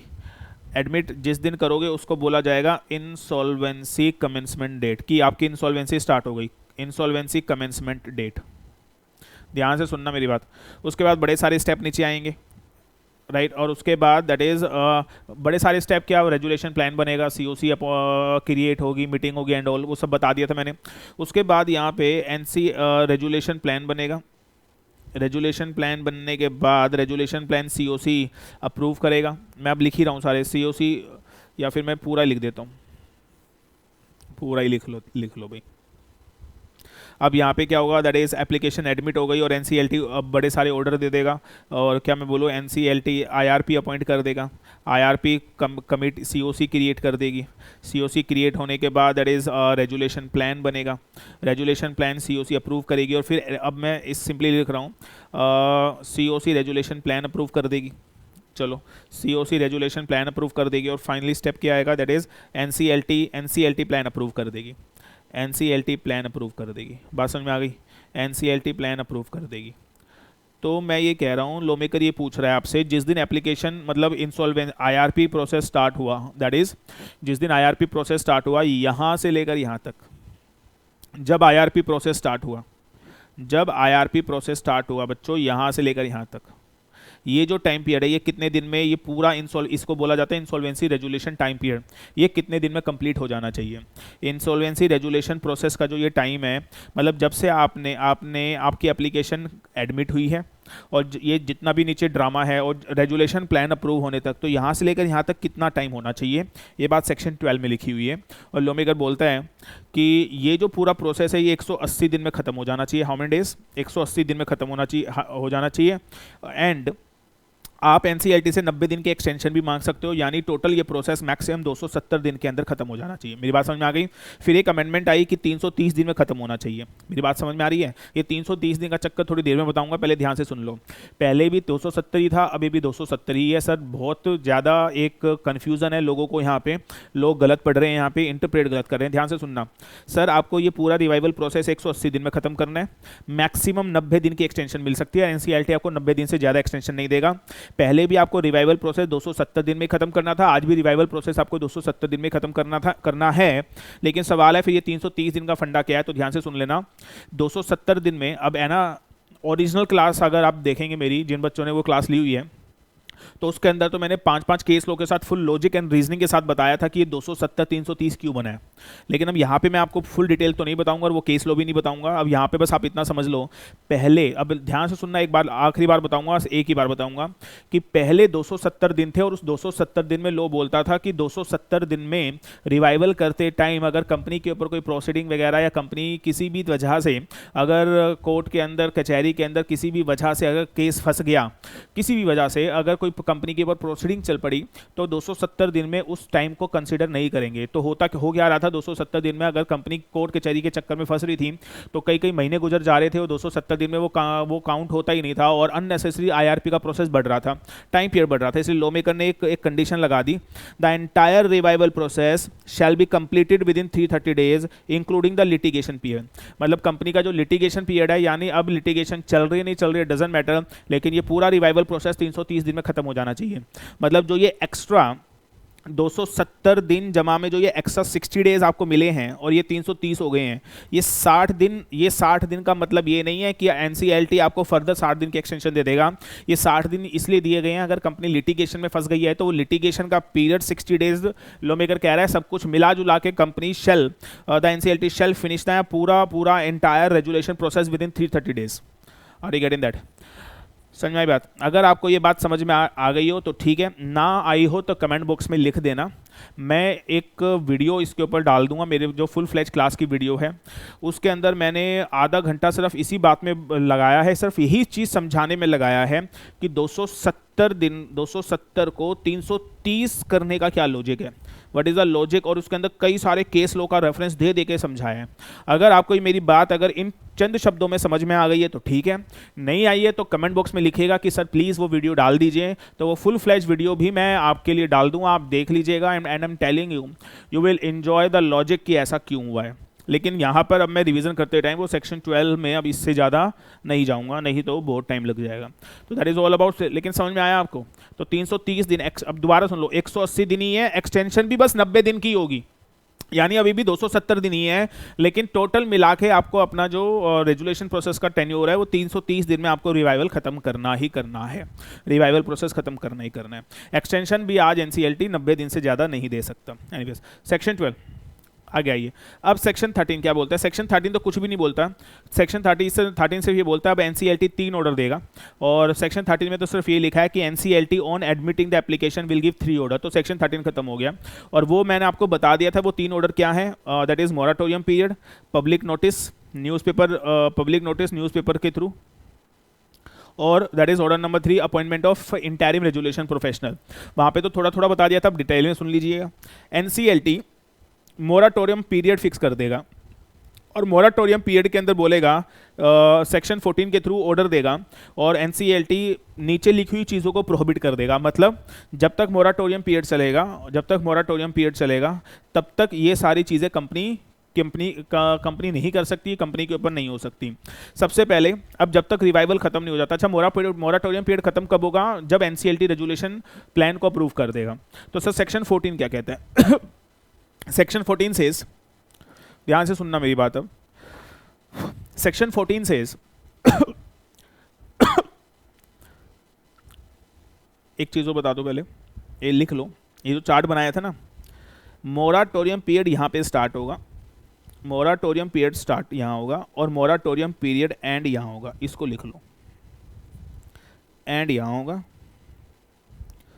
स्टार्ट यहाँ होगा। तो that is the point, and यहाँ होगा, स्टार्ट यहाँ होगा। मेरी बात समझ में आ गई? That is very very interesting. तो जब एडमिट होगी एप्लीकेशन, मोराटोरियम पीरियड स्टार्ट हो जाएगा, क्योंकि एनसीएलटी वहीं पे ऑर्डर दे देगा, और जब ये रेजुलेशन प्लान अप्रूव हो जाएगा तो मोराटोरियम पीरियड वहीं पे खत्म हो जाएगा। अब ये सवाल है मतलब अब जो ये टेन्योर है, दिस वन, इस टेन्योर में क्या क्या काम, मतलब मोराटोरियम पीरियड में कंपनी क्या क्या काम नहीं कर सकती, यही मोराटोरियम पीरियड। अब ध्यान से सुन लीजिएगा। सबसे पहला पॉइंट, सूट और कंपनी के ऊपर इस मोराटोरियम पीरियड में कोई भी सूट प्रोसीडिंग फाइल नहीं कर पाएगा। कंपनी ट्रांसफर एनकम्बर अपने एसेट, कंपनी अपने एसेट को ना बेच पाएगी ना उसे गिरवी रख पाएगी। कंपनी के खिलाफ कोई भी सार्फेसी एक्ट के अंदर एक्शन नहीं ले पाएगा। अगर किसी लेसर ने कंपनी को प्रॉपर्टी किराए पे दे रखी है तो लेसर वो प्रॉपर्टी रिकवर नहीं कर पाएगा, क्योंकि लॉ मेकर कहता है कि let us revive the company, उसके बाद करना जो करना है। लेकिन कंपनी को जो एसेंशियल गुड्स की सप्लाई है वो टर्मिनेट नहीं होगी। अगर कोई भी ऐसी सप्लाई है जैसे इलेक्ट्रिसिटी एंड ऑल, तो उसकी सप्लाई बंद नहीं की जाएगी। और न्यूज़पेपर एडवर्टीजमेंट एनसीएलटी दे देगा, और उस न्यूज़पेपर एडवर्टीजमेंट में आप एनसीएलटी बोलेगा कि जितने भी वो न्यूज़पेपर एडवर्टीजमेंट दे देगा ताकि लोगों को पता चले कि ये कंपनी रिवाइवल में जा रही है, और अगर किसी क्रेडिटर को अपना पैसा रिकवर करना है तो हमें बता दो। इसके अंदर बताया जाएगा name and address of the corporate debtor की कंपनी कौन है, last date of the claim कि कौन सी तारीख तक क्रेडिटर अपने क्लेम डाल सकते हैं, इंटरिम रेजुलेशन प्रोफेशनल कौन है, अगर आपने झूठे क्लेम दिए तो आपके ऊपर पेनल्टी ठोक सकते हैं, और कौन सी डेट तक आईआरपी क्लोज हो जाएगा, इंसॉल्वेंसी रेजुलेशन प्रोसेस खत्म हो जाएगा, क्लोज हो जाएगा। और ऑर्डर नंबर 3, एनसीएलटी अपॉइंट करेगा interim resolution professional. NCLT shall appoint IRP shall continue till the date of the appointment of resolution professional. आप देखो वो प्रोसेस मैंने आपको पूरा बता रखा है, इसलिए बहुत अच्छा समझ में आएगा। लैंग्वेज दोबारा पढ़ो क्या, एनसीएलटी शैल अपॉइंट आईआरपी बोले तो insolvency resolution professional, the IRP shall continue till the date of appointment of resolution professional. मतलब अब इसका मतलब बताओ क्या, इसका मतलब ये है कि अब वो इंटरिम रेजुलेशन प्रोफेशनल कॉन्स्टिट्यूट करेगा कमेटी ऑफ क्रेडिटर। वो कमेटी ऑफ क्रेडिटर अपनी मीटिंग में क्या डिसाइड करेगी कि हमें नया अपॉइंट करना है या पुराना ही रखना है।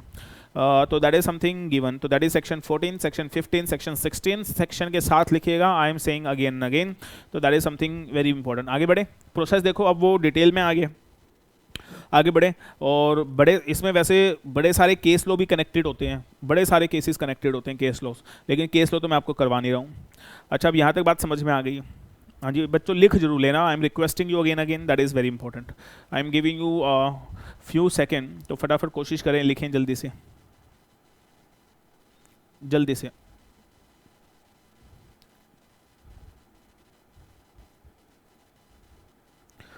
चलिए सर आगे बढ़ते हैं, और मुझे लगता है आप लोग लिख रहे हैं, लिख लिया होगा आप लोगों ने फॉर श्योर। चलिए सर आगे देखते हैं।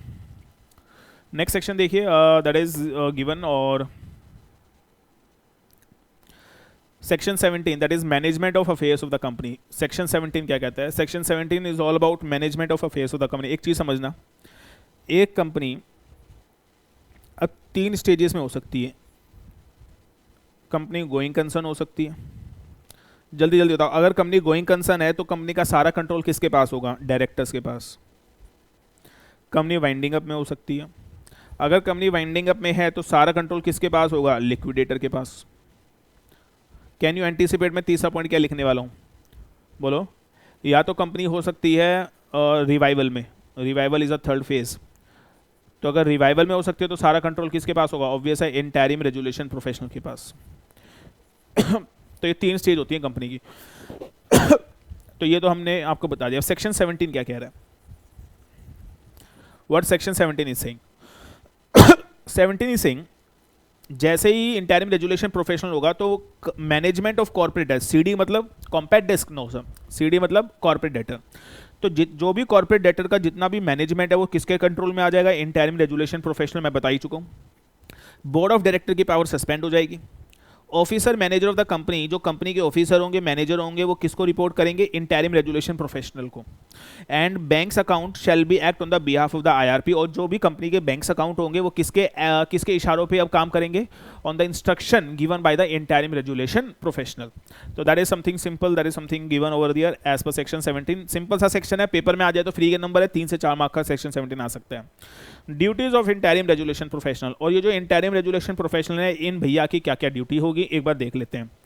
Collect all information of asset and liability of the corporate debtor. Company के जैसे ये अपॉइंट हो जाए, जैसे ये भाई साहब अपॉइंट हो जाएं तो हे भाई साहब आपको क्या करना है, कॉर्पोरेट डेटर के सारे एसेट एंड लायबिलिटी की इन्फॉर्मेशन आपको फैच कर लेनी है, फैच मतलब इकट्ठी कर लेनी है, और वो इन्फॉर्मेशन इकट्ठी करके लिख लो, चलो वो इन्फॉर्मेशन बच्चों इकट्ठी करके जो ये आपका इंटरिम रेजुलेशन प्रोफेशनल है ना, ये बनाएगा इन्फॉर्मेशन मेमोरेंडम।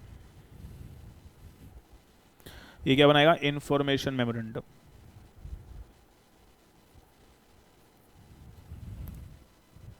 और ये इंफॉर्मेशन मेमोरेंडम को यूज करके लोग बनाएंगे रेजुलेशन प्लान, ये याद रखना, ये बताऊंगा अभी आगे जाके। तो सर इंटरिम रेजुलेशन प्रोफेशनल का काम क्या होगा, वो सारी इंफॉर्मेशन कंपनी की एसेट एंड लायबिलिटी की इकट्ठी कर लेगा। दूसरा, receive and collate claims of all creditors, सारे क्रेडिटर्स का क्लेम कौन रिसीव करेगा, ऑर्गेनाइज, कोलेट मतलब ऑर्गेनाइज कौन करेगा, that is insolvency resolution professional. Constitute committee of creditor, constitute committee of creditor definitely वही बनाएगा, और जो ये कमिटी ऑफ क्रेडिटर है that is out of creditor जितने हैं उनमें से बनेगी, और करेंगे बात इसके बारे में भी अभी। और जितने भी एसेट हैं कंपनी के वो अपनी कस्टडी में ले लेगा, कौन अपनी कस्टडी में ले लेगा, that is the interim resolution professional. Perform such other duty as prescribe by the board, board कौन है यहाँ पे, board of director, no sir, IBBI, insolvency bankruptcy board of India, और जो फंक्शन बोलेगा वो आपको परफॉर्म करने ही पड़ेंगे। तो that is all about section number 18। तो these are the various duties of interim resolution professional. Anyways आगे बढ़ते हैं, section 19, note for the exam, लिखने को लिख दिया, जितने भी कंपनी कॉर्पोरेट डेटर के जितने भी एम्प्लॉयज़ होंगे, ये मान लो एक्स लिमिटेड है, और इसके ऊपर ये IRP अपॉइंट हो गया, इंटरिम रेजुलेशन प्रोफेशनल, इसका रिवाइवल के लिए तो अपॉइंट हुआ है ना बेचारा, तो इसके जो कंपनी है, इसके कंपनी के जो एम्प्लॉयज़ हैं वो सारे एम्प्लॉयज़ इस IRP को प्रॉपर सपोर्ट देंगे, इसको हेल्प करेंगे, इसको इसके काम में हेल्प करेंगे, सपोर्ट करेंगे। तो सेक्शन 19 नहीं आना पेपर में सर, आगे बढ़ते हैं। Section 21-22, section 21-22 that all about COC बोले तो कमिटी ऑफ क्रेडिटर। अब ध्यान से सुनना, IRP जैसे ही अपॉइंट होगा तो he will constitute committee of creditor. Committee of creditor shall comprise of financial creditor only. देखो भाई अब ध्यान से सुन लो याद रखना, कंपनी के जितने भी फाइनेंशियल क्रेडिटर होंगे, कमिटी ऑफ क्रेडिटर बस उसी की बनेगी। अगर कंपनी में ऑपरेशनल क्रेडिटर भी हैं तो उनकी कमेटी नहीं बनेगी, क्योंकि ऑपरेशनल क्रेडिटर तो एम्प्लॉय और सप्लायर्स होते हैं, तो उनको इतना ज़्यादा नॉलेज नहीं होता, और पूरा रिवाइवल प्रोसेस में डिसीजन लेने के काम फाइनेंशियल क्रेडिटर करेगा। तो it is a very crucial decision, that's why law maker says all committee of creditor सिर्फ और सिर्फ किसकी बनेगी, फाइनेंशियल क्रेडिटर की, ना कि ऑपरेशनल क्रेडिटर की। लेकिन एक सेकेंड केस और है, अगर कंपनी में फाइनेंशियल क्रेडिटर है ही नहीं तो फिर आपको कमिटी ऑफ क्रेडिटर किसकी बनानी पड़ेगी, ऑपरेशनल क्रेडिटर की। Is that okay with you? तो दो चीजें याद कर लें, मुझे बताओ कमिटी ऑफ क्रेडिटर किसकी बनेगी, मुझे बताओ कमिटी ऑफ क्रेडिटर्स किसकी बनेगी, सिर्फ फाइनेंशियल क्रेडिटर्स की, सिर्फ किसकी, फाइनेंशियल क्रेडिटर्स की। Is that okay with you? लेकिन सर ये और बताइए, that is very very important, क्या अगर कंपनी में हो सकता है ऐसा? बिल्कुल हो सकता है कि कंपनी में फाइनेंशियल क्रेडिटर है ही नहीं तो आप ऑपरेशनल क्रेडिटर की बना सकते हो कमिटी। तो that is point number 1, that is point number 2। Point number 3, जैसे कमिटी ऑफ क्रेडिटर बन जाएगी उसके 7 दिन के अंदर जैसे कमिटी ऑफ क्रेडिटर्स बन जाएगी उसके 7 दिन के अंदर कमिटी ऑफ क्रेडिटर्स की मीटिंग बुलानी पड़ेगी। मीटिंग के अंदर अगेन वही चीज, 66% वोटिंग के साथ दे विल डिसाइड कि जो इंटरिम रेजुलेशन प्रोफेशनल है उसे रिप्लेस करना है या उसे कंफर्म करना है। तो इंटरिम रेजुलेशन प्रोफेशनल को रिप्लेस करना है या कंफर्म करना है, that will be decided by the committee of creditor. और सर उसके बाद वो इंटरिम रेजुलेशन प्रोफेशनल या तो कंफर्म होगा या रिप्लेस होगा, तो वो बन जाएगा रेजुलेशन प्रोफेशनल। तो इंटरिम रेजुलेशन प्रोफेशनल जैसे ही क्या होगा, जैसे ही कंफर्म हो जाएगा तो वो बन जाएगा, बोलो क्या, resolution professional. Is that okay? और बच्चों जो रेजुलेशन प्रोफेशनल है, मैं आपको बताना चाहता हूं, जो रेजुलेशन प्रोफेशनल है उसकी भी सारी पावर ड्यूटीज वही होंगी जो इंटरिम रेजुलेशन प्रोफेशनल की थी। If interim resolution professional replace then all the powers of IRP shall be performed by the RP। ये तो मैं बता ही चुका हूं आपको, दैट इज पॉइंट नंबर 5। आगे बढ़ते हैं सर। नाउ सेक्शन 28, 29, 30, 31 इसको मिला के अब आ गई है बात रेजुलेशन प्लान की। अब रेजुलेशन प्लान में बड़े सारे पॉइंट हैं तो एक एक करके बात डिस्कस करेंगे sir. Resolution number section number 28, 29, 30, 30। देखो भाई सी, अब ध्यान से सुनिए। Resolution plan shall be resolution professional. अब ये रेजुलेशन प्रोफेशनल है, इसका नाम क्या है, रेजुलेशन प्रोफेशनल। अब ये रेजुलेशन प्रोफेशनल, मैं इसके आगे इंटरिम क्यों नहीं लगा रहा हूँ, क्योंकि अब तो ये कंफर्म हो गया, अपॉइंट हो चुका है। शैल प्रिपेयर इन्फॉर्मेशन मेमोरेंडम। अब आप बोलोगे सर ये इन्फॉर्मेशन मेमोरेंडम क्या है? बच्चों ये इन्फॉर्मेशन मेमोरेंडम वही है which is prepared by the that is prepared by the resolution professional. और याद है वो रेजुलेशन इन्फॉर्मेशन मेमोरेंडम में सारे एसेट लायबिलिटी की डिटेल, सारी इन्फॉर्मेशन डेटर की रेजुलेशन प्रोफेशनल ने डाली थी। Second point, regulation professional provide access of all information memorandum to regulation applicant. Sir, I am really sorry, ये provision regulation applicant कौन होता है सर, मैं आपको नहीं बता सकता। लिख लीजिएगा, रेजुलेशन एप्लीकेंट सेक्शन 29A, और ये सेक्शन 29A कराने में 4 से 5 घंटे लगते हैं। लेकिन मैं आपको बता दूं, रेजुलेशन एप्लीकेंट कौन होता है, ये चीज़ अगर आपने पढ़ ली तो आई एम टेलिंग दिमाग में ना शॉर्ट सर्किट हो जाएगा। That is one of the toughest section under IBC. Insolvency bankruptcy code में हम बोल सकते हैं this is one of the toughest section. इसकी इंटरप्रिटेशन इतनी खतरनाक और इतनी टेक्निकल है, आई एम टेलिंग यू, पूरे इंडिया के अंदर हर कोई सेक्शन 29A इंटरप्रेट भी नहीं कर सकता। कुछ गिने चुने लोग ही होंगे, I think you can count on fingers, जो 29A को सही तरीके से इंटरप्रेट कर पाए। मैं आपको बता दूं, इसलिए इंसॉल्वेंसी बैंक्रप्सी कोड में maximum number of people section 29A पढ़ाते ही नहीं है, क्योंकि it's not easy to teach section 29A। लेकिन मैं यहाँ पे रिवीजन में आपको दैट इज इस 4 से 5 घंटे जो हम क्लास में लगाते हैं वो यहाँ पे मैं आपको रिवाइज नहीं करा पाऊंगा। लेकिन resolution applicant, I am telling you, क्या चीज़ बनाई है बनाने वाले ने। Resolution applicant is something beyond imagination. अभी के लिए बस आप इतना समझ लीजिएगा, बड़े सारे रेजुलेशन बड़े सारे लोग होंगे। अब मैं कैसे समझाऊं इसको, बस आप ऐसे समझ लो दैट मान लो अमंग द क्रेडिटर, बस समझाने के लिए ताकि आप समझ पाओ इसको। अमंग द क्रेडिटर्स जो होंगे वो एक पर्सन को अपॉइंट करेंगे, एक पर्सन को अपॉइंट करेंगे, और जो क्रेडिटर्स हैं और वो रेजुलेशन एप्लीकेंट की तरह काम करेंगे, और वो क्रेडिटर्स एक रेजुलेशन प्लान बनाएंगे कि किसकी पेमेंट पहले की देनी है, किसकी पेमेंट बाद में देनी है, ऑल दैट स्टफ। तो वो एक रेजुलेशन प्लान बनाएंगे, इसको रेजुलेशन एप्लीकेंट बोला जा रहा है। और रेजुलेशन एप्लीकेंट कौन हो सकता है और कौन नहीं हो सकता, ये पूरी डेफिनेशन कहाँ दे रखी है, 29A के अंदर ऑफ आईबीसी। हाँ जी, और जो रेजुलेशन प्रोफेशनल है वो रेजुलेशन एप्लीकेंट को इंफॉर्मेशन मेमोरेंडम की एक्सेस देगा। क्यों? ताकि resolution applicant on the basis of that information can prepare resolution plan. अब रेजुलेशन एप्लीकेंट क्या करेगा सर, रेजुलेशन प्लान बनाएगा, और कमिटी ऑफ क्रेडिटर उस रेजुलेशन प्लान को अप्रूव कर देगी 66% वोटिंग राइट्स के साथ। नेक्स्ट पॉइंट, जो रेजुलेशन प्रोफेशनल है, अब उसको रेजुलेशन प्रोफेशनल उसे सबमिट कर देगा किसको, एनसीएलटी को, और एनसीएलटी में approve the resolution plan and that is moratorium period and year. लिखिएगा, मोराटोरियम पीरियड एंड ईयर। तो सर एनसीएलटी अगर उस प्लान को अप्रूव कर देगी तो डेफिनेटली सारी बातें खत्म हो गई, और मैंने बता ही दिया था आपको मोराटोरियम पीरियड भी यहाँ पे खत्म हो जाएगा। लेकिन अगर एनसीएलटी इस प्लान को रिजेक्ट कर देती है, it will pass liquidation order. तो दैट इज समथिंग सिंपल, और that is section number 28, 29 and 30, 31। Hope you are understanding what I am saying कि ये पूरा, अभी तो हमने सिर्फ रिवाइवल प्रोसेस की बात करी है, लिक्विडेशन प्रोसेस है, फिर फ्रेश स्टार्ट प्रोसेस है, इंडिविजुअल्स के प्रोसेस है, देयर नंबर ऑफ थिंग्स।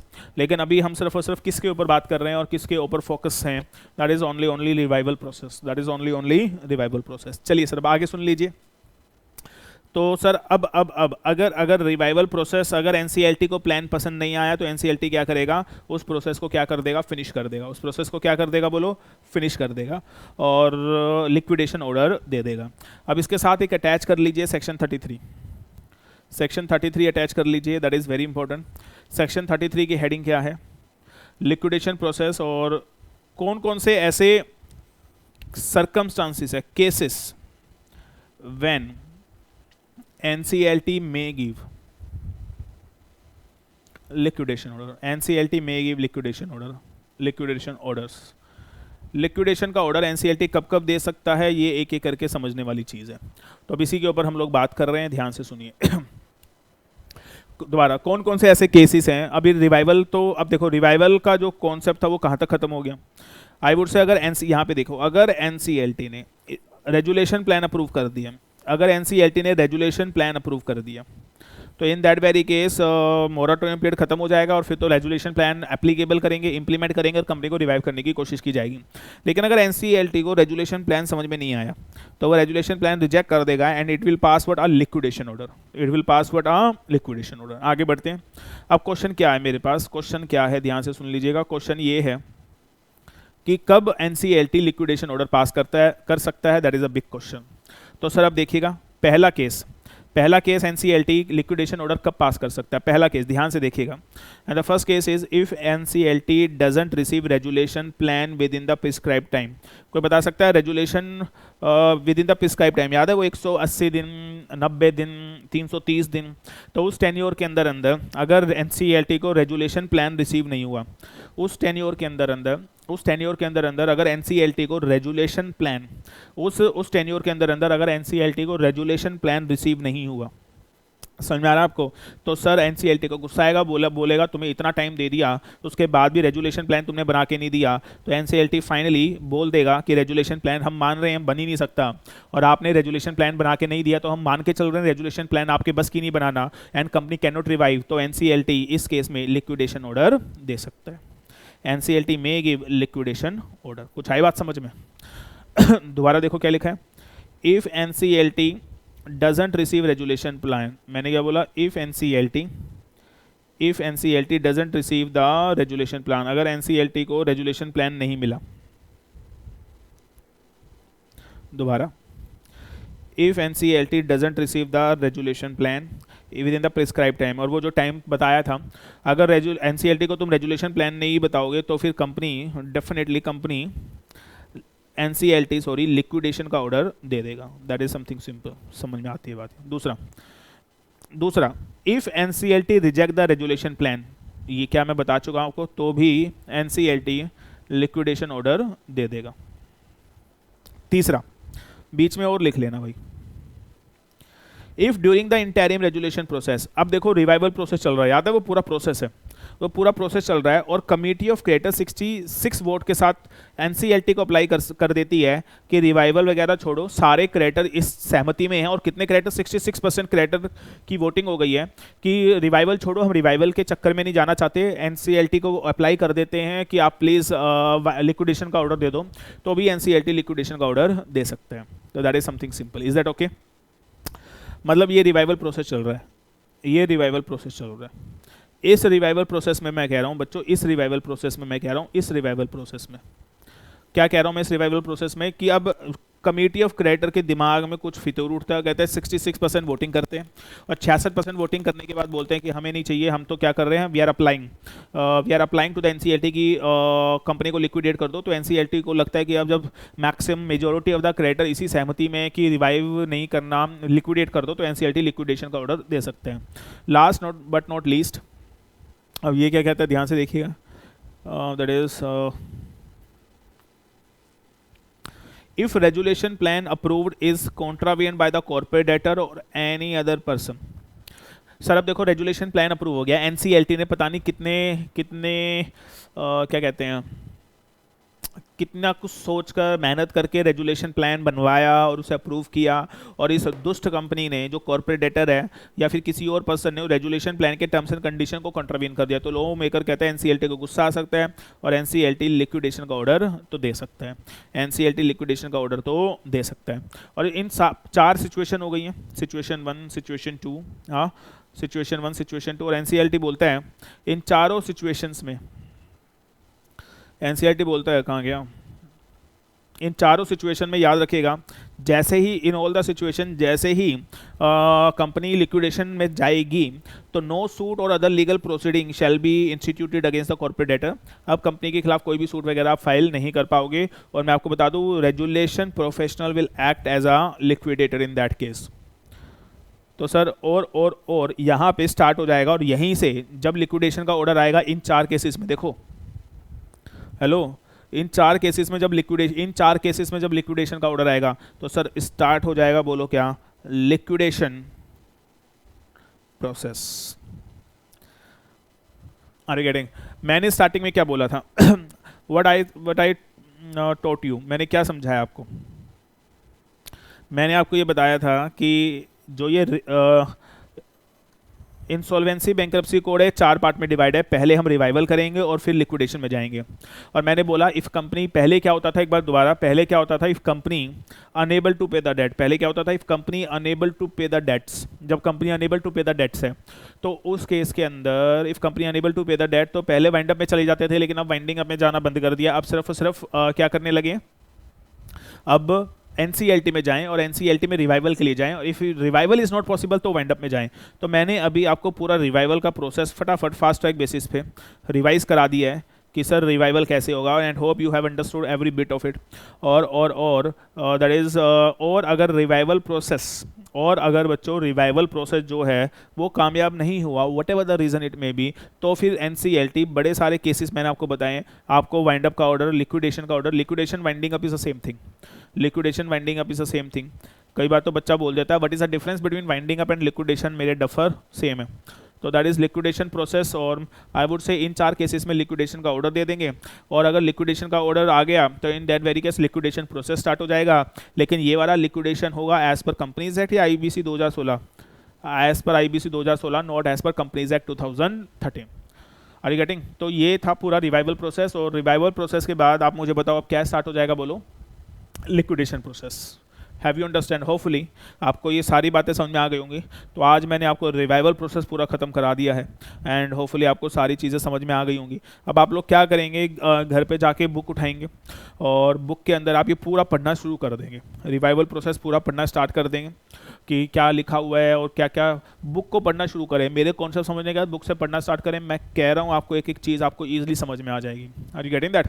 तो चलिए सर, आज की वीडियो के लिए इतना ही, and rest of the thing we discuss in the next video. Thank you very much.